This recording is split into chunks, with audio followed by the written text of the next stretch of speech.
কোনো একজন মানুষ আপনার কাছে এসে বলল, ভাই আমাকে এক গ্লাস পানি দেন, আমার খুব পিপাসা পেয়েছে। তো সে নর্মালি আপনার কাছে পানি চাইলো। আপনি বললেন, ভাই আপনি বসেন, আমি আপনাকে পানি দিচ্ছি। তাকে বসিয়ে রেখে আপনি কাজ করতে করতে ভুলেই গিয়েছেন যে একজন আপনার কাছে পানি চাইছে। আরেকজন লোক এসে আপনাকে খুব আকুতি মিনতি করে বলল, ভাই প্লিজ আমার গলায় কোনো একটা জিনিস বেঁধে গেছে, আমাকে এক গ্লাস পানি দেন খুব দ্রুত। তখন আপনি তাড়াহুড়ো করে এক গ্লাস পানি এনে দিয়ে বলবেন যে, ভাই এই নেন পানি, আপনি দ্রুত খান, আপনার গলায় কি বেঁধেছে।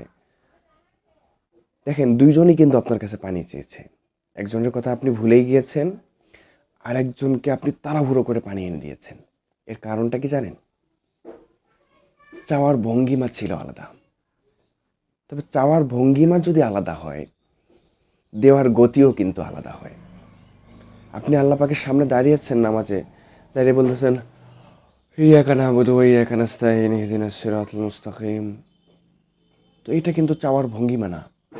আর যদি আপনি ভক্তি সহকারে দাঁড়িয়ে খুব ব্যথা নিয়ে আল্লাহকে বলেন, ইয়াকা নাবুদু ওয়া ইয়াকা নাস্তাইন, আল্লাহর কাছে চান আপনি, অবশ্যই আল্লাহ তাআলা কিন্তু সেই গতিতেই আপনাকে দিবে। আর আপনি যদি উদাসীনতার সাথে আল্লাহর কাছে চান, তাহলে কিন্তু সেটা গ্রহণযোগ্য হবে না।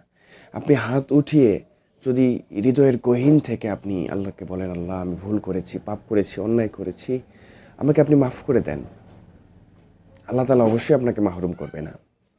এই জন্যে আল্লাহ নবী বলেছিল যে, যদি তোমাদের কান্না না আসে, কান্নার ভান করো। এমন কোনো ইবাদত কিন্তু নেই যেটার ভান করা যায়।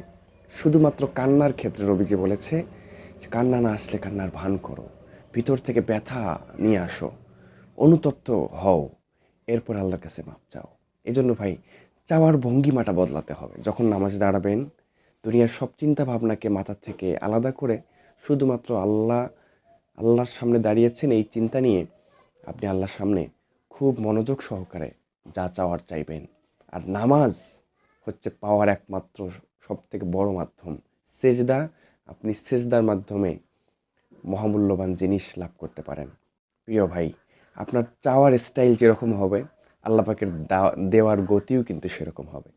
অতএব চাইতে হবে হৃদয়ের গহীন থেকে, মোহাব্বতের সহিত, ভক্তি সহকারে, এবং নিজেকে অপরাধী, গোলাম, নিজেকে অন্যায়কারী, জুলুমকারী, জালেম হিসেবে আল্লাহর সামনে পেশ করতে হবে। আল্লাহ তাআলা আমাদের সকলকে যেভাবে চাইলে তিনি খুশি হন, যেভাবে চাইলে তিনি খুব দ্রুত দেন, অথবা যেভাবে চাইলে তিনি বেশি এবং বড়টা দেন, সেভাবে যাওয়ার তৌফিক দান করুন। আসসালামু আলাইকুম ওয়া রাহমাতুল্লাহ।